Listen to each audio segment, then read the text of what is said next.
এইটা একটা কাজ হলো। আমি এখনই যাচ্ছি, তোমরা অপেক্ষা করো। জরিনা বলছে ডাইনিটাকে ভাগাতে হবে। আমাকে যে কোনো প্রকারে শালা ডাইনিটাকে ভাগাতেই হবে। আমি এখনই যাচ্ছি, আজকেই বিয়ে ফাইনাল করব।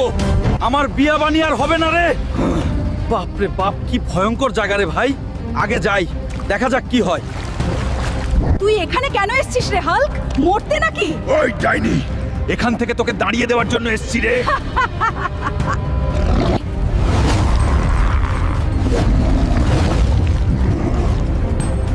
এই ডাইনিকে আর হইল না। আসলে আমার বিয়েটা মনে হয় আর হইল না। এবার বুঝলি তো আমার পাওয়ার কি? আমি আবার আসবো রে ডাইনি। এখন আগে জানটা বাঁচায়া পালাই। তোমরা সবাই চ্যানেলটা সাবস্ক্রাইব করে রাখো। আর এই ভিডিওতে একটা লাইক দাও। আমরা পার্ট 2 নিয়ে খুব শীঘ্রই আসবো।